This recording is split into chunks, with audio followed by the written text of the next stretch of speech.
মানে আমাদের এলাকার বিভিন্ন সমস্যা নিয়ে আর কি পঞ্চায়েতে একটা আবেদন জমা হবে। তো চিন্তা করিস না, আমি পারি না, কাজটা ভালো লাগলো আমার। পারিস না সিগনেচার করতে? একটু ডাঙ্গি ভালো লাগলো, একদম একের কাজ। একটু ডাঙ্গি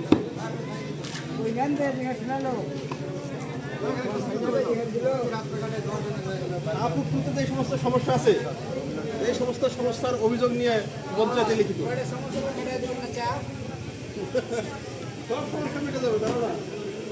পঞ্চায়েতের বিভিন্ন সমস্যা নিয়ে আর কি আমরা আমাদের এলাকার যে সমস্যাগুলো আছে পঞ্চায়েতে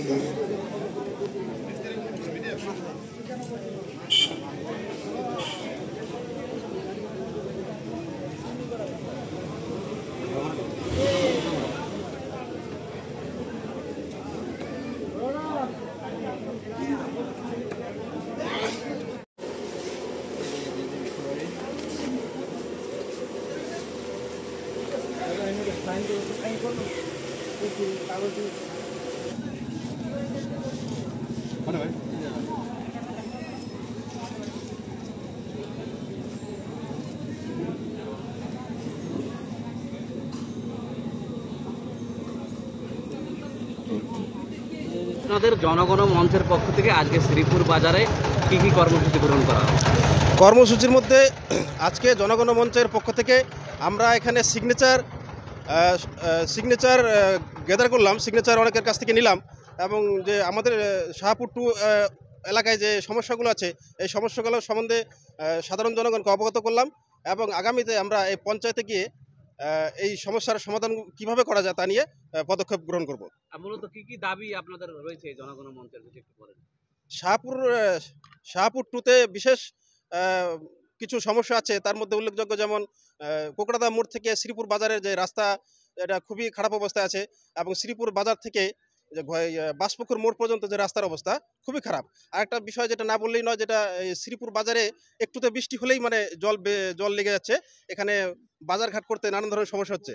তো এই বিষয়গুলো নিয়ে আমরা লোকের সাথে আলোচনা করলাম এবং তারা একটা ভালো আশ্বাস আমাদের দিল। দেখা হচ্ছে শ্রীপুর ডাঙ্গিপাড়া এলাকা প্রত্যন্ত গ্রাম্য এলাকায় এখানে যে ইসলামপুর থেকে একটি সরকারি বাস চলতো, যেটা এখন রবিবার করে বন্ধ রয়েছে। কিছুদিন আগে নর্থ বেঙ্গল টিভি এই খবর সম্প্রচার করেছে, কিন্তু তার এখনো দেখা যাচ্ছে তার কোনো ফল হয় না। ভবিষ্যতে কি আপনাদের বড় কোনো এই বিষয় নিয়ে কোনো কর্মসূচি রয়েছে কি? নর্থ বেঙ্গল টিভিকে অনেক ধন্যবাদ যে এই বিষয়টা সবার সামনে তুলে ধরেছে। আমাদের কর্মসূচি, আমাদের দাবির মধ্যে এটা একটা প্রাথমিক দাবি যে রবিবারও বাসটা যাতে চালু থাকে। আচ্ছা, দেখা যায় মূলত সব মঞ্চই একটা সময় যে রাজনীতি থেকে পরিণত হয়, সেটা আমরা দিল্লিতে লোকপাল বিলের আন্দোলন দেখলাম এবং তার সঙ্গে বিভিন্ন রকম আমরা আন্দোলন দেখলাম, সেটা পরবর্তী পর্যায়ে গিয়ে রাজনীতিতে রূপান্তরিত হয়। এই ধরনের আপনাকে এটা সম্পূর্ণ অরাজনৈতিক সংগঠন আপনাদের? এটা একটা সম্পূর্ণ অরাজনৈতিক সংগঠন। আমরা এলাকার জনগণকে আশ্বস্ত করতে পারি যে ভবিষ্যতে কোনোদিন এই জনগণ মঞ্চ কোনো রাজনৈতিক ছায়াতলে আসবে না এবং এর কর্মসূচি অরাজনৈতিকভাবে পরিচালিত হবে। আপনার নাম? গৌর সরকার। আপনি কোন দায়িত্ব রয়েছেন? আমি একজন এমনি সাধারণ সদস্য আছি জনগণ মঞ্চে। আজকে আপনাদের এই জনগণ মঞ্চের পক্ষ থেকে বিভিন্ন কর্মসূচি গ্রহণ করা হলো, তার মধ্যে দুই একটা কর্মসূচি যদি আপনি আলোকপাত করেন।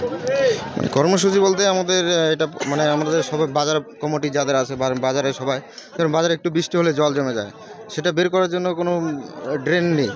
তো যা দাবি দেওয়ার জন্য আমরা মানে প্রধানকে জমা দেব, তাই একটা সবার জন্য মানে সবাইকে গ্রামবাসী আর বাজারে সবার সিগনেচার নিয়ে ওটা আমরা জমা করব। আর আমাদের রাস্তাঘাট খুবই খারাপ, আমাদের এখানে কোনো খেলার মাঠ নেই, কোনো স্কুল নেই। যেহেতু আমাদের একটা ইসলামপুর থেকে একটা বাস আছে, তো রবিবারে আসে না, আমরা চাই যে আরেকটা বাস হলে খুব ভালো হয়। আমাদের যাতায়াত ব্যবস্থা খুবই খারাপ। হ্যাঁ, শ্রীপুর থেকে রায়গঞ্জের কোনো বাসই নেই। বলছি, দেখা যায় আপনাদের পার্শ্ববর্তী গ্রামে ডাঙ্গিপাড়া একটা হাই স্কুল রয়েছে, সেখানে পর্যাপ্ত পরিমাণে শিক্ষক নেই এবং সেখানে বিজ্ঞান বিভাগের পড়াশোনা নেই। সেই বিষয়ে আপনাদের কোনো বক্তব্য রয়েছে কি? হ্যাঁ, সেই বিষয়ে তো বক্তব্য আছে, কিন্তু আমরা সবাই মিলে ওটা দাবি জানাবো, কিন্তু এখনও আমরা জানাইনি, আমরা সব জানাবো ওটা। মানে অ্যাকচুয়ালি মাস্টার খুবই কম আছে ডাঙ্গিপাড়া স্কুলটায়, যেমন খেলার বড় একটা মাঠ নেই আমাদের এখানে, একটা কলেজ নেই। মেন সমস্যা হচ্ছে আমাদের কলেজ আর হাসপাতাল নেই এখানে একটা। কোনো মহিলার মানে প্রেগনেন্ট হলে মানে উপস্বাস্থ্য হ্যাঁ পর্যাপ্ত পরিমাণে না ডাক্তার নেই। আপনার নাম? নেপাল চন্দ্র সরকার, বাড়ি? বাড়ি শ্রীপুর।